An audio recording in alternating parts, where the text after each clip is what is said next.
음. 자, 질문 독해입니다. 이 질문에서 어려웠다면은, 어려운 지문은 아니거든. 구조나 아니면은 그 난이도 자체가 어려운 지문은 아닌데, 만약에 여기서 어려웠다면은 이 지문 안에 있는 단어들이 본인의 어휘력 이상의 단어들은 아니었는가라는 생각을 한번 해보시고, 한번 체크를 해보세요. 이 단어들을 내가 다 알고 있는 단어들인가.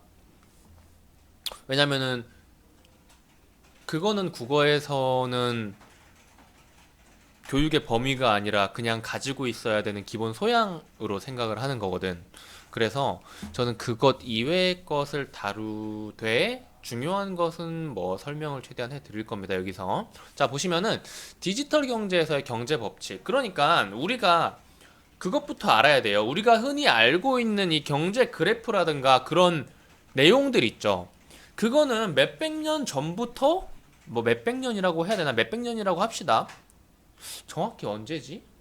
하여간 100년은 훨씬 더 됐을 거예요. 그러니까 그 훨씬 전부터 이 인터넷은 나온 지 얼마 안 됐죠. 인터넷이라는 게 디지털이라는 단어 자체가 생기기 훨씬 100년도도 전에 개발 전부터 연구되어 왔던 학문이에요.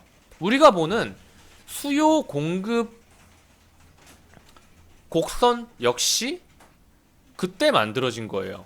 그러니까 현재의 디지털 환경, 그때 당시의 환경, 뭐 마차 끌고 손수레 끌고 그런 환경, 똥 퍼다가 밭에 버리고 그런 환경과는 지금은 또 맞지 않을 수 있죠. 그래서 디지털 경제에서의 경제 법칙은 기존의 경제 법칙과 여러 면에서 차이를 보이고 있고, 디지털 경제에서의 경쟁력은 산업사회와는 다른 산업사회, 기존의 경제 법칙, 산업사회 이 두 개가 같은 말입니다. 두 개가 연결되는 거예요. 다른 전략 구조 정책에 기초하고 있어요. 따라서 디지털 경제에 성공하기 위해서는 디지털 경제 고유의 경제 원리를 이해해야 되겠죠. 왜냐하면 우리가 원래 공부해 왔던 것은 예전의 모델이니까요. 현재와는 다른 점이 있을 테니까요. 그래서 디지털 경제를 공급 측면에서 살펴보는데, 물리적 재화의 경우 물건들입니다. 이 물건 한계 비용 지문 이거 말고도 되게 많이 넣어놨어요. 그거에 대해서부터 먼저 이해를 해주시면 좋을 것 같아요. 물리적 재화의 경우에는 생산량이 증대될수록 한계 비용은 늘어난다. 예를 들어 10개의 생산 라인을 갖춘, 이거 보면서 이해하시면 됩니다. 10개의 생산 라인을 갖춘 공장에서 100명의 노동자가 하루 8시간씩 제품을 조립하고 있다고 하자. 그런데 갑자기 주문량이 2배로 늘어났어요. 주어진 기간에 당장 생산량을 2배로 늘리기 위해서 어떻게 해야 할까? 라는 건데, 이 사람들이, 그리고 이 공장을, 이 기계를, 생산 라인, 지금 봐봐요. 생산 라인, 공장, 노동자, 그리고 시간, 이런 것들이 있잖아요. 이 녀석들을 가지고 최대한 만들어낸 것이 어떠한 생산량일 거란 말이야. 근데 갑자기 그거에서 2배를 만들래. 과연 가능할까요?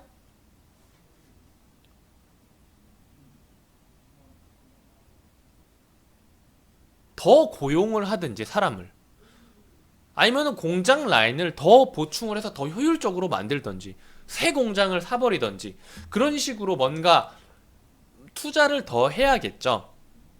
그쵸? 그래서 일단 늘어난다라고 이야기를 하고 있어요. 근데 여기에서 이제 한계 비용 단위 생산물당 한계 비용이 체감한다라는 한계 비용 체감의 법칙도 있지만은 거기까지는 안 들어간 거예요.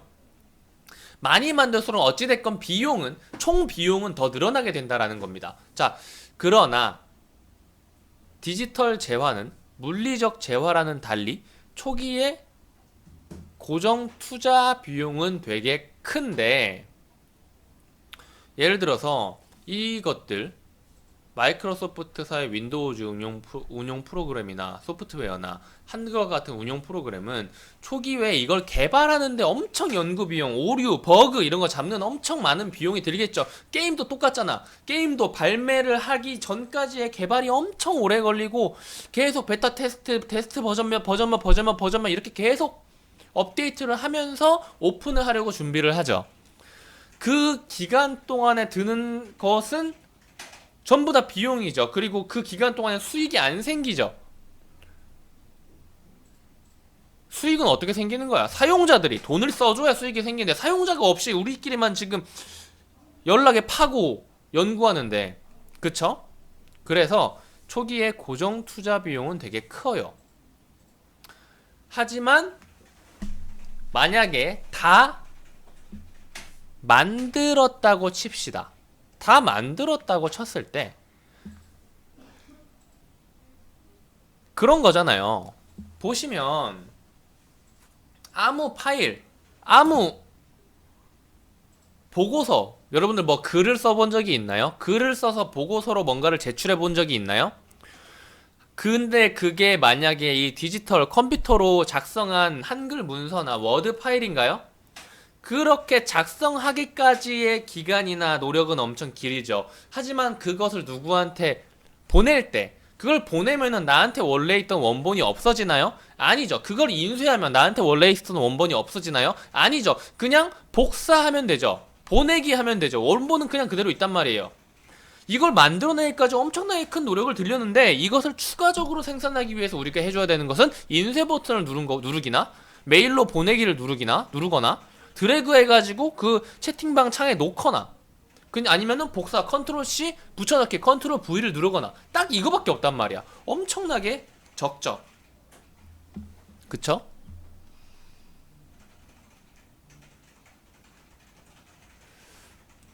그 미미한 수준이라는 거, 왜 마우스 두고 왜 마우스랜다 펜 두고 왜 마우스로 하고 있나, 그 정도로 미미한 수준이라는 거예요.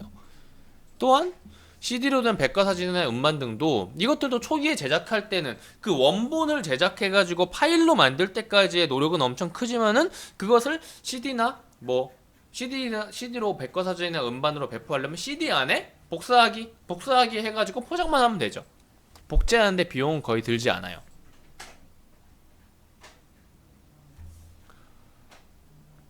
그러니까 이 2문단이랑 3문단에서는, 자, 1문단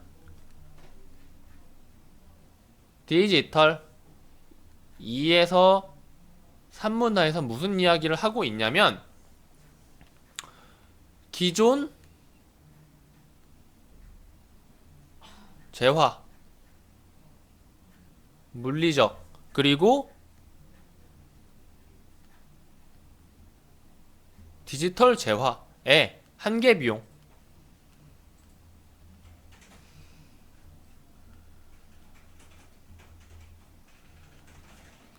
높다,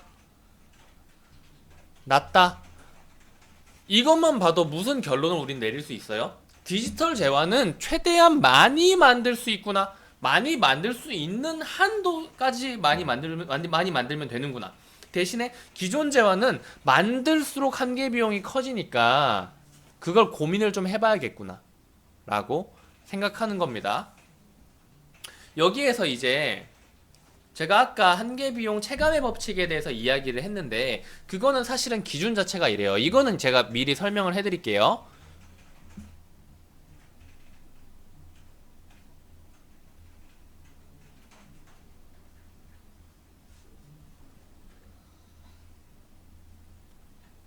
기존 경제에서 한계 비용 체감의 법칙이랑, 이 한계 비용이라는 것 자체가 하나를 더 만들 때 들어가는 비용이 얼마나 증가하느냐를 물어보는 거잖아요. 그런데 기존의 재화 같은 경우에는 점점 한계 비용이 높아진대요 라고 했을 때, 그런데 그거랑 정확히 배치되는 한계 비용 체감의 법칙, 생산량이 늘어날수록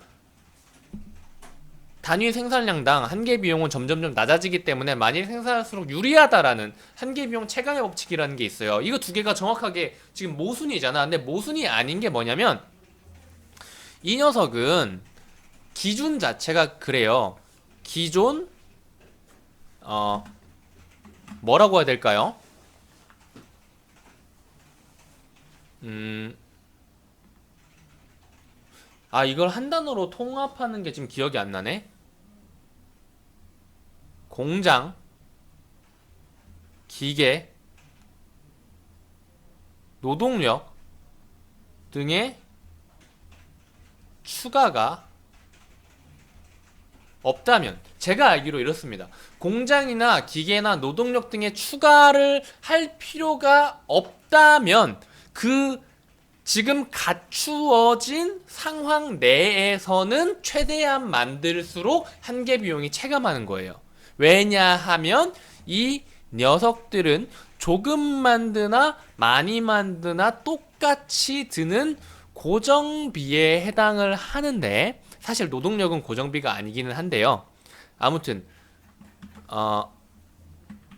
만약에 이것들을 이 정해져 있는, 조금 만드나 많이 만드나 상관없이 정해져 있는 비용이 일정하다면 그 비용은 물건을 많이 만들수록 개당으로 나누어지기 때문에 그 개당 추가 생산비는 항상 일정하되 이 정해져 있는 비용의 비중이 점점 적어져서 하나를 만들면 이 공장 기계 노동력이 전부 다 하나에 분배가 될 텐데, 만 개를 만들어 버리면은 만 분의 1로 비용을 분산시킬 수 있다. 그렇기 때문에 개당 한 개 비용이 줄어드는 효과가 있는데, 이게 아니라 여기에서 이제 공장 기계 노동력을 추가를 시킨다면은 정해져 있는 비용이 플러스 알파가 돼버리잖아요. 곱하기가 돼버리잖아요. 그렇다면은 이 한계 비용 체감의 법칙은 사실은 그 계속 추가해줘야 되는 시설비가 존재를 한다면은 사실은 통할 수 없는 이야기가 되어버린다는 거죠. 너무 깊게 얘기를 했나요? 근데 이런 거는 이해를 해주셔야 돼요. 굉장히 학생들이 많이 헷갈리는 것 중에 하나입니다. 아무튼 그래서 여기에서 이제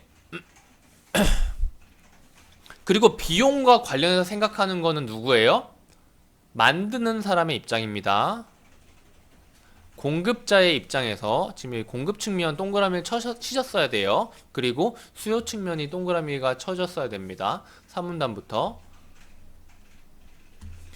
만드는 사람이 비용을 생각하고 자기가 들인 비용보다 파는 가격이 비싸면은 만들어야겠다라고 생각을 하니까 비용인 거죠. 수요 측면에선 봅시다. 전통적인 산업 경제에서는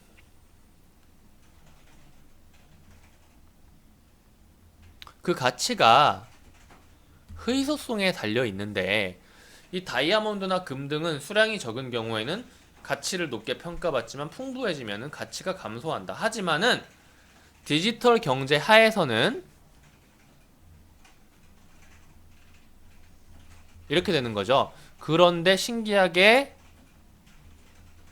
디지털 경제에서는 희소한 게 중요한 게 아니라 풍부해야 가치가 증가한대요. 왜 그럴까? 이를 네트워크 효과라고 하는데, 이 같은 디지털 상품을 사용하는 사람들끼리 같은 네트워크를 공유하고 있다는 거예요. 그리고 이 네트워크 안에 있음으로써 이 안에 있는 사람들끼리 정보를 공유하고, 이건 수요 측면에서 이야기를 하는 건데, 공급자 역시도 사실은 이 네트워크 효과를 이용해서 더 좋은 가치를 제공할 수 있죠. 예를 들면 요즘처럼 데이터 마이닝, 내가 단어를 잘못 쓰는 걸 수도 있어요. 빅데이터라든가 아니면은 슈퍼컴퓨터라든가 자동 완성 기능이라든가, 그런 뭐랄까 우리 혼자만의 그걸로는 사실은 만들어낼 수 없는 서비스적인 기능들이 있잖아요. 그런 거를 대표적으로 하고 있는 인터넷 포털 사이트가 어디죠? 구글이죠. 그리고 구글의 이용자가 세계에서 가장 많죠. 그러니까 당연히 구글이 그런 데이터를 이용한 서비스를 제공할 수 있고, 사람들이 점점 더 많이 사용하니까 구글에 더 좋은 정보들이 더 편하게 검색할 수 있게 제공이 될 거고, 내 편의에 맞춰가지고 빅데이터를 기반으로 삼아 내 행동을 분석해서 내 편의에 맞춰가지고 무언가를 추가적으로 뜨는 것들을 제공을 할 거고, 그렇다는 것은 더 편한 인터넷 포털 사이트니까 더 많은 사람들이 가입을 하게 되고, 그렇게 되면은 공급자 측면에서도 더 좋은 서비스를 만들 수 있고, 이게 선순환이 된다는 거예요. 이렇게 되는 거죠. 그리고 5번 5문단, 디지털 경제의 특징으로 무상 버전의 논리가 있다. 만일 냉장고 생산자가 자사 제품의 무료 샘플을 나눠주게 생각한다면 그들은 돈 받고 냉장고 팔아야 되는데 다 공짜로 줘? 망하겠죠. 근데 디지털 재화는 무상으로 나눠줘요. 왜냐? 왜냐? 디지털 상품은 아까 말했듯이 비용, 한계 비용 측면에서 새로 하나를 만들어내기 위해서는 그냥 복붙하면 돼요. 그래서 추가적으로 제공하는데 비용이 안 들어요. 둘째, 디지털 상품은 경험제이기 때문에, 그러니까 그게 어떻게 생긴지 모르죠. 그냥 프로그램일 뿐인데 사용해봐야 이게 좋은지 안 좋은지 알 수 있단 말이야. 그러니까 직접 써봐야죠. 그쵸? 그러기 위해서 게임사에서 제공하는 게 뭐예요? 무료로 게임을 해볼 수 있도록. 예전에 그런 게 되게 많았어요. 리니지 같은 경우에는 왜 내가 리니지 얘기를 하는지 모르겠지만 리니지가 갑자기 떠올랐네요. 리니지 같은 경우에는 게임 알죠? 현재는 이거 어떻게 써야 되냐? 이거 다 지울게 이제. 현재는 리니지 M이라는 모바일 게임이 있는데, 예전에는 리니지 PC 버전이었단 말이에요. 그리고 이 어느 순간부터는 무료 선언을 했어요. 근데 이게 사실은 무료 선언이 아니고 부분 유료, 정확히 말하면 나쁘게 말하면은 뭐 개돼지, 이건 쓰지 말자. 개돼지를 양성하는 현재의 폰게임 시장을 되게 선도하는 그런 게임인데, 예전에는 이런 MMORPG 같은 경우는 전부 다 그거였어요. 월 정액이었어요. 그래서 월 뭐 19,800원, 29,800원 이런 식으로 한 달을 결제를 하면 그러니까 이걸 결제를 하면 한 달 동안 플레이를 할 수 있게 만들었단 말이야. 근데 요즘에는 이게 아니라 부분 유료로 월정액을 엄청나게 비싸게 유도를 하고 있는 게 굉장히 문제긴 한데요. 아무튼 이때 제가 말하는 거는 이 과거에 일정 금액을 지불하면은 일정 기간 동안 제한 없이 사용할 수 있었던 이 기간에 그게 있었어요. 무료 3일, 7일 이용권을 줬었다 이거죠. 이벤트 같은 걸로. 왜냐면 경험제이고 한계 비용이 저렴하기 때문에 한 명이 계정을 더 만들어서 게임한다고 해도 추가적인 비용이 거의 안 들어. 그리고 이 사람이 직접 3일, 7일 동안 우리 게임을 해가지고 재미를 느낄 수 있다. 그렇다면 이 사람은 결제를 할 것이다 라고 생각을 한 거죠.